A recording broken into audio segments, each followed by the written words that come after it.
हाँ, जैसे ईसा मसीह जी ने यही शब्द उच्चारण किए थे कि जिनको तुम अपने निकटतम, जिनको तुम अपने गुरु मानते हो, ये तुम्हारे सामने तुम्हें बहुत अच्छे नजर आते हैं, बहुत प्यारे लगते हैं। ये भेड़ की शक्ल में ये भेड़िए हैं जो तुम्हारे जीवन को खा रहे हैं।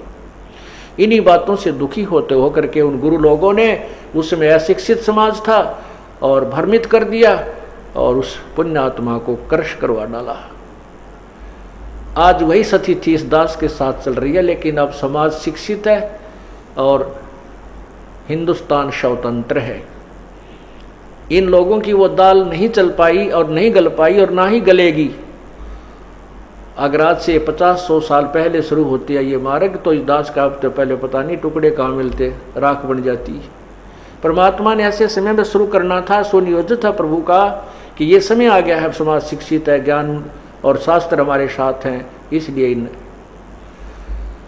भ्रमित करने वालों का दाव नहीं लग पाया। हालांकि इन्होंने तो अपने तरफ से पूरा काम कर दिया था कि ऐसा काम कर दो, झूठा केस बनवा दिया, जबकि हमारे आश्रम पे आक्रमण हुआ क्रोथा में, उनको तो इनाम दे दिया। ये देखो यहाँ के काल के इस कलयुग के न्यायकारी राजा जो आक्रमण करने आए, कानून हाथ में लिया, उनको तो इनाम दे दिया, उन पे कोई केस नहीं करने को तैयार। और निर्दोष जो अपने आश्रम में बैठे थे चुपचाप उनके ऊपर आक्रमण किया और ना जाने किन कारणों से उनको गोलियों से, पुलिस की गोलियों से घायल हुए हैं।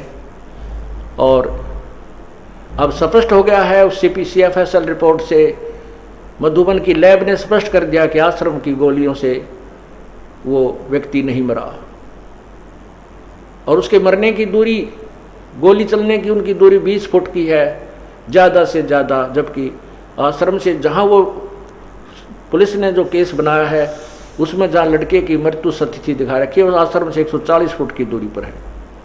और भी बहुत से कारण हैं। इस दास के एक बंदूक लगा रखी थी जो हमारा सेवक वहाँ पर था भी नहीं, मधुबन अपनी कोई ट्रेनिंग पे गया हुआ था, वो बंदूक प्रयोग ही नहीं की किसी ने, वो चली ही नहीं थी, वो मेरा लगा दी झूठी कि बंदूक लिए बांध खड़ा था बंदूक। ऐसे नकली ड्रामे बनाए इन लोगों ने। रिपोर्ट में आया कि वो बंदूक से गोली कभी चली नहीं। हम टेक्निकल रूप से बता नहीं सकते कब चली, अर्थात इस कांड के दौरान या बंदूक चली ही नहीं है। परमात्मा ने चारों तरफ से उनको फिट्टे मुंह कर दिया। कहते सांच को आंच नहीं होती।